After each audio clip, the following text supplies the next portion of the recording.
할렐루야. 오늘 아침 예배 오신 여러분을 주님의 이름으로 환영하고 축복합니다.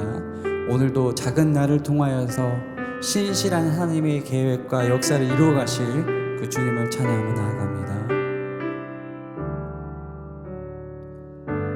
내가 사는 오늘 걸어가는 이 길, 당신의 뜻 안에 날 세우셨으니 인생의 바람에 내 삶은 늘려도 주님의 손에 모두 다 맡기네. 힘겨운 시간을 견딜 수 있는 건 주의 은혜로만 설명할 수 있네. 이전에 보이신 신실하신 은혜, 여전히 내 삶을 주의 은혜로 살게 하시네. 작은 나를 통하여 크신 주 일하시네. 하늘 아래 인생 주가 나시네. 위기 앞에 내 눈은 선명히 주를 보리. 완전하신 사랑 그 안에 나고 하네. 내가 사는 오늘 걸어가는 이 길, 당신의 뜻 안에 날 세우셨으니 인생의 바람에 내 삶은 늘려도 주님의 손에 모두 다 맡기네. 힘겨운 시간을 견딜 수 있는 건 주의 은혜로만 설명할 수 있네. 이전에 보이신 신실하신 은혜, 여전히 내 삶을 주의 은혜로 살게 하시네. 작은 나를 통하여 크신 주 일하시네. 하늘 아래 인생 주가 나시네. 위기 앞에 내 눈은 선명히 주를 보리. 완전하신 사랑 그 안에 나고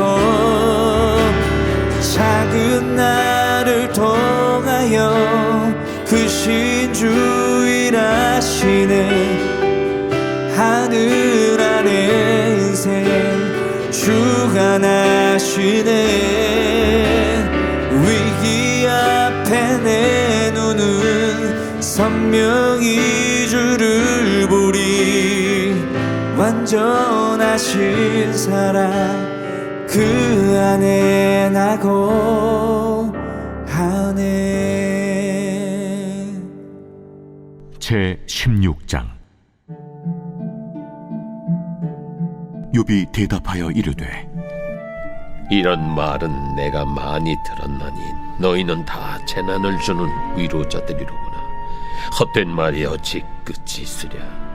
네가 무엇에 자극을 받아 이같이 대답하는가? 나도 너희처럼 말할 수 있나니 가령 너희 마음이 내 마음 자리에 있다 하자. 나도 그럴듯한 말로 너희를 치며 너희를 향하여 머리를 흔들 수 있느니라. 그래도 입으로 너희를 강하게 하며 입술의 위로로 너희의 근심을 풀었으리라. 내가 말하여도 내 근심이 풀리지 아니하고 잠잠하여도 내 아픔이 줄어들지 않으리라. 이제 주께서 나를 피로하게 하시고 나의 온 집안을 패망하게 하셨나이다. 주께서 나를 시들게 하셨으니 이는 나를 향하여 증거를 삼으심이라. 나의 파리한 모습이 일어나서 대면하여 내 앞에서 증언하리이다. 그는 진노하사 나를 찢고 적대시하시며 나를 향하여 이를 갈고 원수가 되어 날카로운 눈초리로 나를 보시고 무리들은 나를 향하여 입을 크게 벌리며 나를 모욕하여 뺨을 치며 함께 모여 나를 대적하는구나. 하나님이 나를 악인에게 넘기시며 행악자의 손에 던지셨구나. 내가 평안하더니 그가 나를 꺾으시며 내 목을 잡아 나를 부서뜨리시며 나를 세워 관역을 삼으시고 그의 화살들이 사방에서 날아와 사정없이 나를 쏘므로 그는 내 콩팥들을 꿰뚫고 그는 내 쓸개가 땅에 흘러나오게 하시는구나. 그가 나를 치고 다시 치며 용사같이 내게 달려드시니 내가 굵은 배를 꿰매어 내 피부에 덮고 내 뿔을 티끌에 더럽혔구나. 내 얼굴은 울음으로 붉었고 내 눈꺼풀에는 죽음의 그늘이 있구나. 그러나 내 손에는 포악이 없고 나의 기도는 정결하니라. 땅아, 내 피를 가리지 말라. 나의 부르짖음이 쉴 자리를 잡지 못하게 하라. 지금 나의 증인이 하늘에 계시고 나의 중보자가 높은 데에 계시니라. 나의 친구는 나를 조롱하고 내 눈은 하나님을 향하여 눈물을 흘리니 사람과 하나님 사이에와 인자와 그 이웃 사이에 중재하시기를 원하노니 수년이 지나면 나는 돌아오지 못할 길로 갈 것임이니라. 사랑하는 라이프처치 성도 여러분, 오늘은 욥기 16장을 통해서 하나님의 음성을 듣고자 합니다. 우리가 계속해서 욥기를 묵상을 하다 보니까 이게 욥의 친구들을 통해서 우리의 모습을 돌아보기도 하고요. 욥을 통해서 상대방을 생각하거나 아니면 우리 자신의 어려움에 대해서 조금 더 깊이 묵상을 하게 됩니다. 말에 대한 생각을 많이 하게 되죠. 오늘 욥도 친구들의 그 말에 대답을 이렇게 합니다. 2절에 이런 말은 내가 많이 들었나니. 무슨 말이죠? 그냥 늘 얘기해주는 그런 조언들은 여기서도 듣고 여기서도 듣는 거예요. 우리가 어떤 상황이 되면 뭐라 그럽니까? 야, 그땐 이렇게 해야 돼. 이렇게 하면 될 거야. 라는 어떤 처방이나 어떠한 이 해답 같은 이야기들은 계속 듣는 거예요. 그런데 실제로 힘들고 어려울 때 그리고 고난이 지속되다 보면 뭘 듣기가 어렵냐? 그 마음을 공감해주고 그 마음을 받아주는 이야기를 듣기가 어려운 거죠. 그래서 그렇게 얘기한 것 같아요. 이런 말은 내가 많이 들었나니 너희는 다 재난을 주는 위로자들이구나. 헛된 말이 어찌 끝이 있으랴. 내가 무엇에 자극을 받아 이같이 대답하는가. 야, 정말 이런 이야기를 너희들 언제까지 할 거냐. 그러면서 그 마음에 고통과 아픔을 이게 토로하게 됩니다. 우리가 공동체 안에서 저는 목장 모임을 하고 나눔을 하고 친구들을 만나고 또 어려운 이야기를 듣죠. 그때 저도 자신을 좀 돌아보게 됩니다. 제가 하는 그 말은 이 친구가 수도 없이 들었던 말일 수도 있고요. 지금 이 친구는 그 마음에 또 위로와 공감이 좀 필요한 순간일 수도 있겠다. 그리고 제 가족, 자녀들을 통해서도 아내를 볼 때도 저는 그런 생각을 하지요. 예전에 제가 자녀 교육에 관한 책을 읽고 보니까 부모가 해야 되는 것이 있는데 당연히 훈육을 해야 되죠. 가르침을 줘야 되는데 이렇게 얘기하더라고요.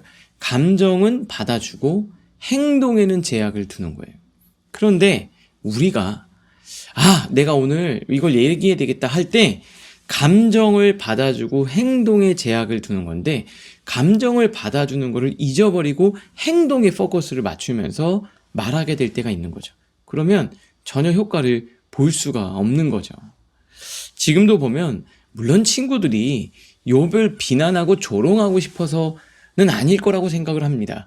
그런데 결국 이야기를 하다가 보니까 자기가 말하고 싶은 것을 말하는 거에 집중하다 보니까 감정을 받아주고 때로는 그 마음을 어루만져주는 일에 대해서 좀 놓치고 있었던 건 아닌가 생각이 들어요.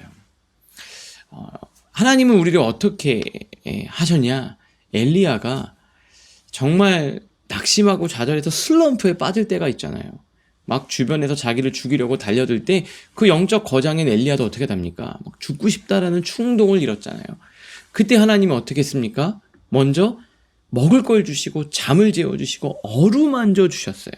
그리고 약간 살아나기 시작하니까 뭐라 그러냐면 너 혼자 아니다. 너 여기 왜 있냐? 그 다음부터 비전을 주고 나아가도록 하셨다라는 거죠.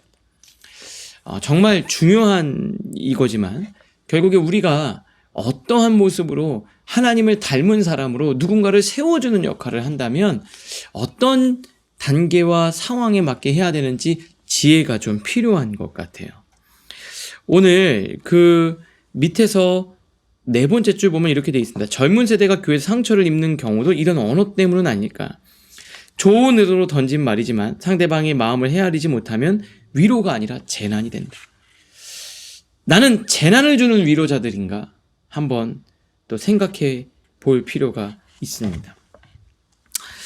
우리가 결국엔 이 세대를 살리고 이끌어 가야 되는데 완전히 힘이 고갈된 자에게는 먼저 뭐부터 해야 돼요? 먼저 먹을 걸 주고 힘을 줘야 돼요. 그런데 그 진단을 하고 바로 처방, 해결책을 제시하다가 결국 망가져 버리지는 않을지. 이 시대를 향한 우리가 선교적 교회, 그리고 복음을 증거하는 젊은 세대를 되살릴 사명을 가진 우리가 어때야 될까 한번 고민해 볼 필요가 있습니다. 그리고 여러분들은 어떤지 한번 생각해 보시죠. 자, 두 번째예요. 19절 뒤에 가면서, 그러니까 인간이다 보니까 욥도 누구를 의지하게 되냐면 사람과 친구들을 의지하게 되는 거예요. 그들로부터 내가 듣고 싶은 말을 듣고 싶었던 것 같아요. 그런데 사실 그렇지 못하죠. 물론 그런 이야기를 해줄 수 있는 정말 신실한 인격적이고 성품적으로 아주 잘 다듬어진 사람이 내 옆에 있다면 너무 고마운 일이지만 그렇지 못할 수도 있죠. 그러니까 19절에 이렇게 얘기를 합니다. 지금 나의 증인이 하늘에 계시고 나의 중보자가 높은 데 계시니라. 나의 친구는 나를 조롱하고 내 눈은 하나님을 향하여 눈물을 흘리니. 야, 그래도 내가 신실하게 살았는데 친구들은 내 상황을 보고 나를 정죄하는 거예요. 네가 문제가 있으니까 그렇겠지. 네가 지금 어떤 잘못했으니까 그랬겠지. 네가 잘못했으니까 자녀들에게 문제가 있겠지. 네가 잘못했으니까 지금 너가 몸이 아프겠지. 그거를 어떤 인과응보의 차원으로만 단편적으로 해석하는데 우리의 인생이 그렇지 않을 때도 있잖아요. 하나님의 섭리 가운데 우리를 다루실 수도 있는 거잖아요. 그렇게만 볼 수 없는데 나는 정말 답답한데 친구들이 그렇게 보는 거잖아요. 근데 이렇게 얘기하죠. 내 증인이 하늘에 계시다.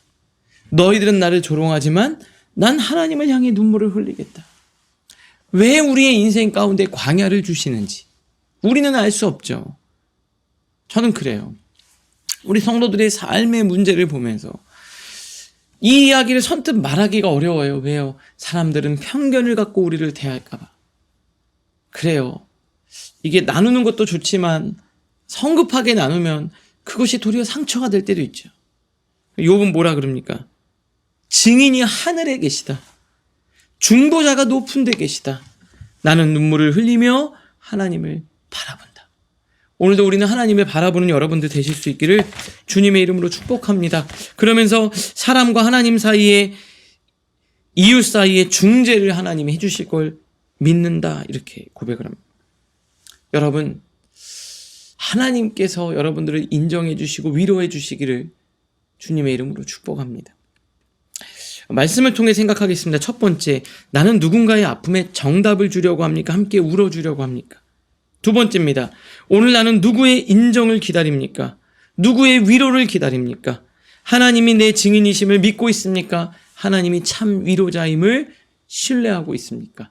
오늘 여러분 말씀을 통해 생각하고 정말 하나님을 경험하실 수 있기를 바랍니다. 오늘을 위한 기도로 마치겠습니다. 주님, 때로는 위로한다는 말 속에서 더 큰 상처를 받을 때가 있습니다. 그러나 그때도 하나님은 제 증인이 되어 주심을 믿습니다. 사람의 시선이 아니라 주님의 눈길을 바라보게 하옵소서. 예수님의 이름으로 기도합니다. 아멘.